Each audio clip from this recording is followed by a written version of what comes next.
going on, guys? June here, and in this video I'm going to teach you guys how to solo base at Beastmaster Durzag. I'm going to cover both the gear setup and all of the mechanics that you're going to need to focus on and strategies you're going to employ during the fight, as well as a full video of a kill that I did recently with a ragtag bunch from a friend's chat. They're not a particularly elite group of people. There were a lot of mistakes, but hopefully that gives you guys a chance to see that as a base you can be successful and use very few supplies, even with people who maybe only have a pretty basic idea of how the fight goes. The setup you want to use is pretty standard for magic tanking. You want to use your highest tier of tank armor for magic, and that's probably going to be Superior Sea Singers unless you've purchased some tier 90 gear with Techie or have gotten some lucky drops. You want a main hand as well as an offhand so that you can do some better DPS in the Horde phase before Beastmaster actually spawns, and then an Arcane Spirit Shield switch for when you do take over tanking. You also probably want to have a Penance Aura to combat the Prayer Drain on the Arcane Spirit Shield. Beastmaster can hit very high, and it's pretty easy to get smited out of your prayer and then get one hit if you're not particularly good at juggling all of the different things you're going to be doing right away. An Amulet of Souls is also a great addition because it improves the efficacy of your deflect prayers by 10%, and a Ring of Death is good in case something goes wrong. For your inventory, you want to have an Excalibur for the passive heal. You'll need an Overload and an Adrenaline Restore. Dreadnips are a great thing to have, even if just for your tanking. They really cut down on the amount of damage that you receive, and you may also ask that most of your team bring Dreadnips, because when the whole team is focused on Beastmaster Durzag, if there's 10 Dreadnips on him, he's essentially harmless. You want about 5 Super Restore Flasks. You can also use Prayer Flasks. I bring 10 Ceridome and Brew Flasks, and I usually don't use anywhere near that many. I fill the rest of my inventory with Rocktails, and then I have a yak full of Rocktails as well. My ability bar is also a pretty standard setup for mage tanking, with one exception. When you're basing at Beastmaster Durzag, you want to be on Ancient Magics and using Ice Barrage or Ice Blitz. And the reason for that is you're going to have charges on you pretty frequently, and any multi-target ability is going to bind the charges and prevent them from interfering with your resonances or from dealing any unnecessary damage to you. So I don't have Corruption Blast unlocked at the moment, but that is a particularly good ability to have on here, as well as any other multi-target ability like Dragon Breath or Chain. These will bind all the charges that are on you and make the whole process a whole lot easier. One additional thing is Combust. Because you're going to be walking Beastmaster Durzag, you're going to get slightly enhanced damage from that. And the rest of my bar is essentially dedicated to defensive abilities, which I'm going to be rotating constantly to cut down on the damage that I take. The primary mechanic that makes solo basing Beastmaster Durzag so difficult is a passive damage increase. Durzag does a standard damage by default, but at random points during the fight you'll receive an on-screen notification that says either the Beastmaster's rage increases against you or that the Beastmaster has become furious with you, and this corresponds to damage stacks equaling doubled and tripled damage respectively.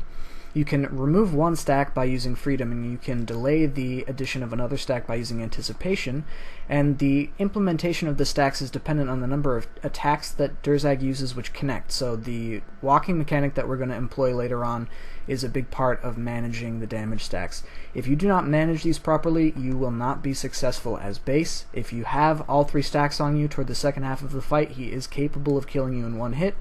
So you should make it your #1 priority to be removing stacks with Freedom and delaying them with Anticipation. The second potentially dangerous mechanic Beastmaster Durzag has is the Pig Bombs. These generally don't target the base, but occasionally you'll receive 1 or 2, and if you don't disarm them, they'll deal 2,000 magic damage, but the more important thing is that they'll cancel any defensive abilities you've used and put them all on a global cooldown. This, combined with a punch from Beastmaster Durzag, can be a KO mechanic and can be potentially dangerous, so if you see him throw bombs and you find that one's trailing you, it's very important that you disarm it before it explodes.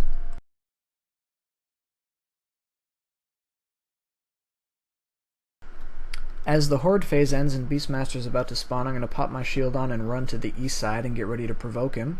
Once I do, the first thing I'm going to do is run to the southeast corner and open the charger cages over here.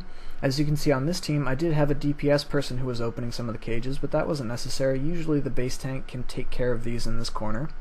And I'm going to walk Beastmaster back and forth in this convenient little alcove down here, which happens to be just the right length that if I take one hit on each side of it, it's not sufficiently long enough for him to change aggressions to the DPS if he's being attacked by someone, or to receive the stomp damage and stun that you receive if you walk him for too long. So I'm going to continue using AoE abilities to bind the charger because I'm using Ice Barrage, and at each end of the walk I'm going to use some kind of a defensive ability to prevent the damage that I'm taking from that. The Dreadnought that I have deployed on him is also a convenient way to delay some of those attacks, and he's likely to have damage stacks, so I'm going to clear those with freedom and prevent new ones with anticipation as much as possible.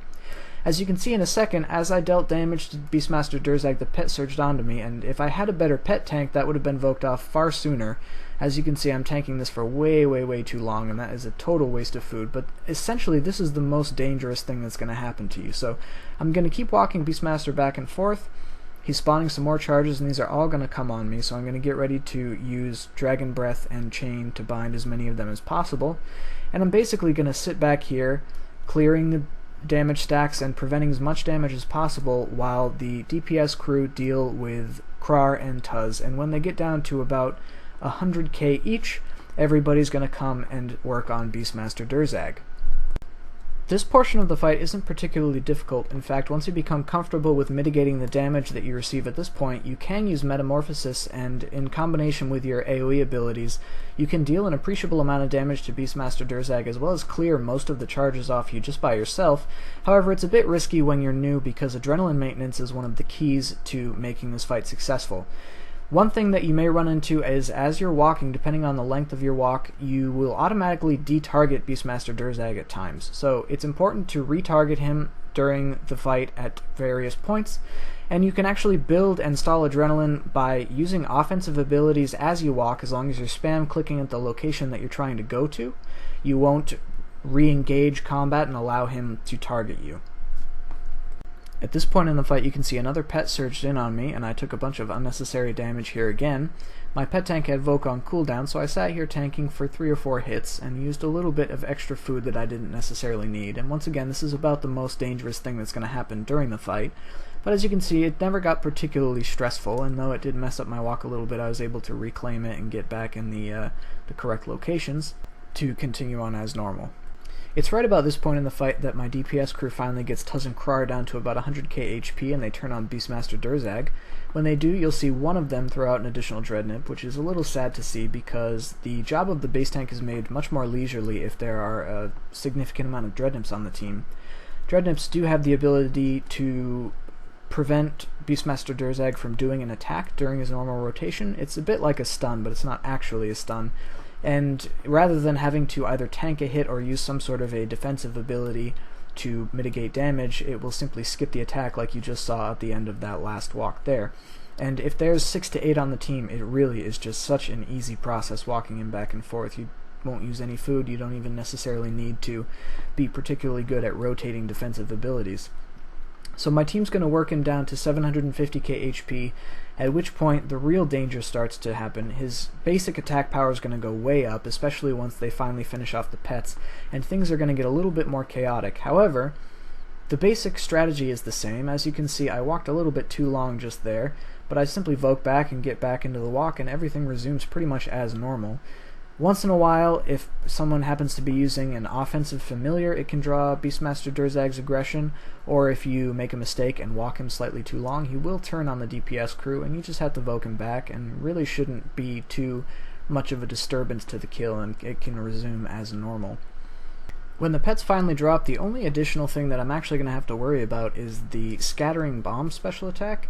If any of them happen to be on me at any particular point, I need to disarm them to prevent them from canceling my defensive abilities, but apart from that, I'm just going to employ exactly the same strategy that I've been doing thus far, rotating my defensive abilities and occasionally eating a Rocktail and brewing at the same time to recover the small amount of damage that I'm going to take through defensive abilities.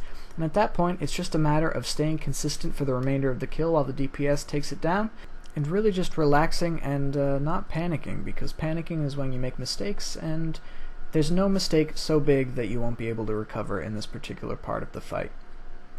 When you're just getting started solo basing, it's probably a good idea to be in a team speak with the rest of your team and have somebody dedicated to being available to voke and devo if you make too many mistakes and you aren't able to recover, or if things get too hectic and you feel like you need a little bit of relief.